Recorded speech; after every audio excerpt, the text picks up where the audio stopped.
Hey guys, so today we are looking at the Chrysler 300 again, specifically the upcoming 2022 models.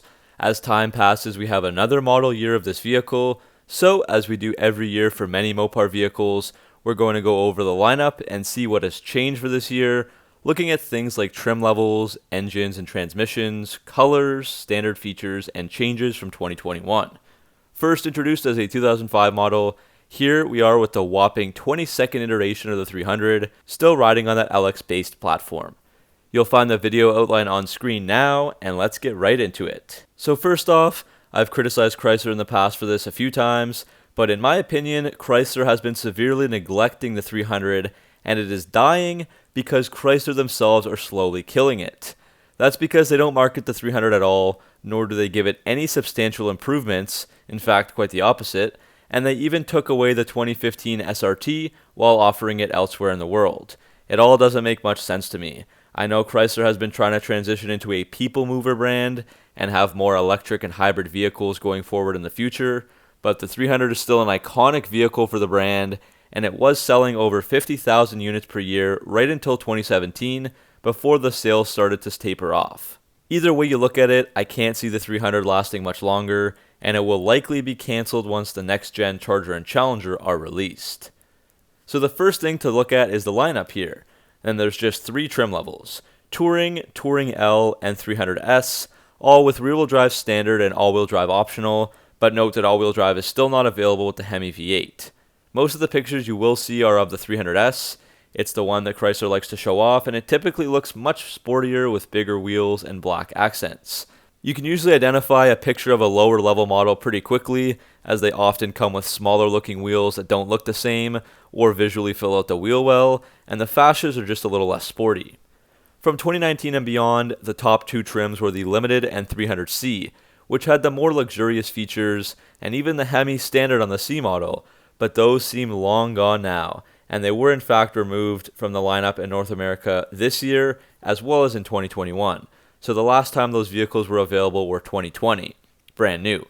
Something pretty crazy is that although the 300C has been pulled from Canada and the US, like we just said, it lives on in Mexico, aimed at the luxury buyers there. And in fact, it's actually the only model available for purchase in Mexico, as there is no base trim or anything like that. So it's kind of ridiculous that Mexico gets this model, but we don't. After all, the 300 is supposed to be the luxury big car option out there, so why on earth would Chrysler get rid of the most luxurious trim in the location that still sells the most? Again, I don't quite understand this decision. Another questionable decision is that from 2015 and onwards, several regions around the world were still able to order an SRT, like the Middle East and Australia, so that model lives on today, just not in our part of the world. That's got the 470 horsepower 392 V8 Hemi, black and silver mesh chrome grille, 4-inch exhaust tips, 20 by 9-inch forged alloy wheels, 4-piston Brembo brakes, adaptive damping suspension, launch assist, heated and ventilated front seats and cup holders, a 19-speaker Harman Kardon sound system, SRT seats, and a lot more. The SRT costs around 252,000 United Arab Emirate dirhams, which equals to $68,600 US. Australia also had an SRT core version for many years, which was a more basic SRT for those that don't care to pay for the bells and whistles. It had a chrome look, different wheels, basic cloth seats, and a plain 6-speaker sound system, among other features. The Australian SRT is around 77,000 Australian dollars, or 56,500 US, while the core is significantly cheaper at 67,000 Australian or $49,000 US.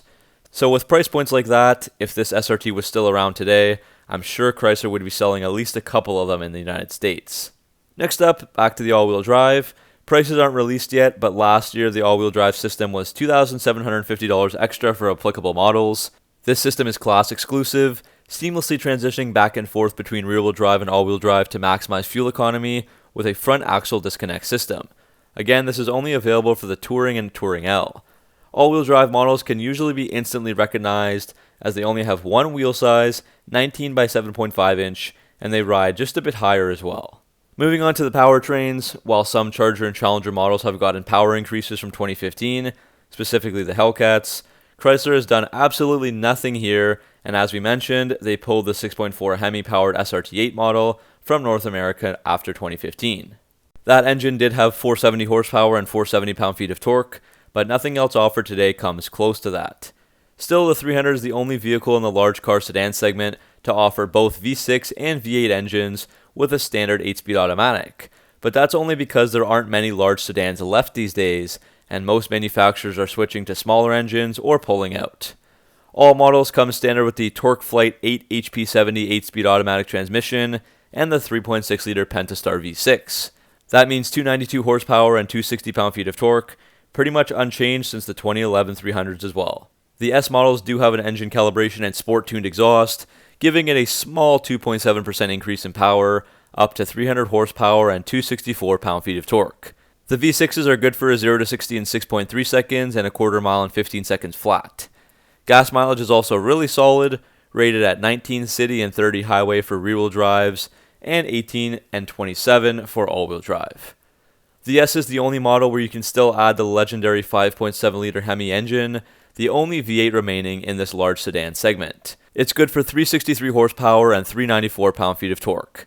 That engine will cost you $4,000 extra. The V8 is a good bit faster, 0 to 60 in 5.3 seconds, and the quarter mile in 13.8 seconds, but there's no all-wheel drive option. And the gas mileage for the Hemi is rated at 17 city and 25 highway MPG. Now for standard colors, the available seat colors are black or black with linen. Gone would be the black smoke color, which was a $0 option, and the beautiful $95 radar red interior, both from 2021. Moving on to the exterior paint, Chrysler has taken away 3 paint options from 2021: Amethyst, Canyon Sunset, and Ocean Blue. That leaves 6 colors: Bright White, Frostbite, Gloss Black, Granite Crystal, Silver Mist, and Velvet Red. Now, what's new for 2022? First, the Touring L adds the Sport Appearance package as standard. So that's got standard black noise exterior badging, 20-inch black noise wheels, and a performance front fascia with premium LED fog lamps. So this package helps the 300 look more sporty and muscular, so nearly every 300 model sold in 2022, aside from the Touring, will automatically look like what you see on screen. It is a subtle change, but also pretty noticeable if you really know these cars. As for the 300S, it now gets navigation, 9 premium speakers, a trunk-mounted subwoofer, and the dual-pane panoramic sunroof standard for 2022. Another change is a new air filtration system standard on every model, supposedly filtering 95% of the air particles from dust, smoke, and aerosols, the cleanest cabin air ever in a Chrysler vehicle. A deluxe security alarm has been added to the optional Comfort Group package. 2 packages won't return in 2022, the Driver Convenience Group for the Touring, and the Chrome Appearance package for the Touring and Touring L. Finally, as for changes, we've already discussed the 2 interior colors and 3 exterior colors being removed. Now we can spend a bit more time on the 300S, which is the more athletic and better looking version. It's been the bread and butter of this lineup for years.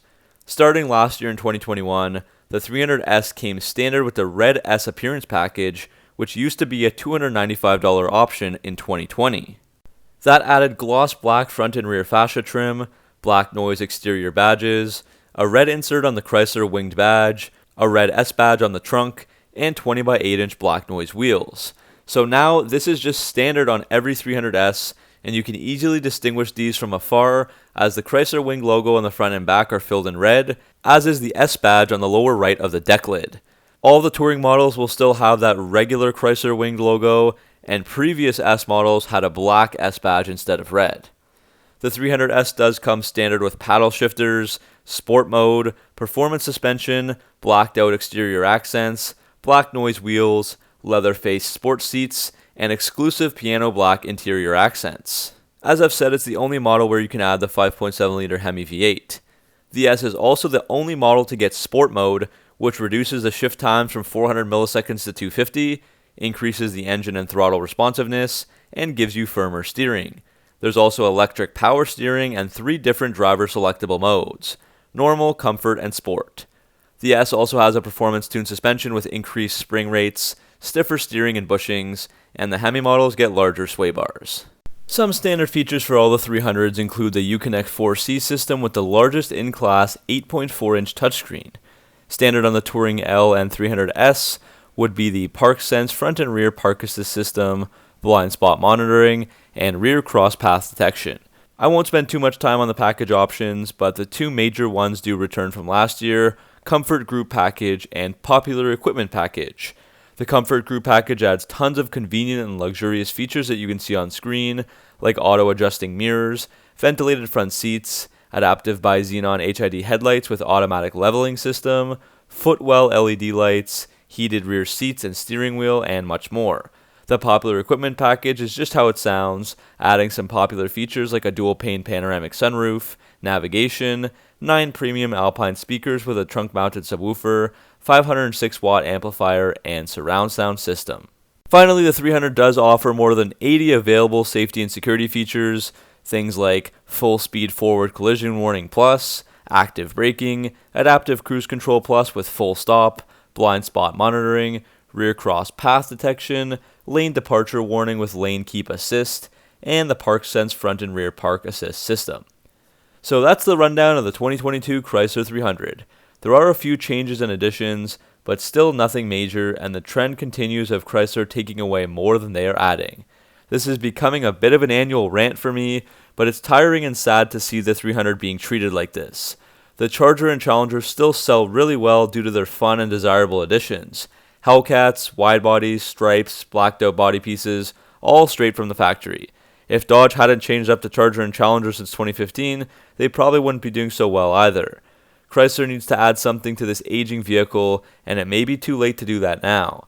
They could have changed trim levels, reintroduced the SRT, or promoted the vehicle better, but instead they just maintained the status quo and left this car hung out to dry without putting much effort into this. So that's it, guys. What do you think of the 2022 Chrysler 300, and do you agree with my opinions on how Chrysler is treating the vehicle? Let me know down in the comment section below. As always, thanks for watching. Make sure to like and subscribe for all your Mopar content, and I'll see you guys in the next video.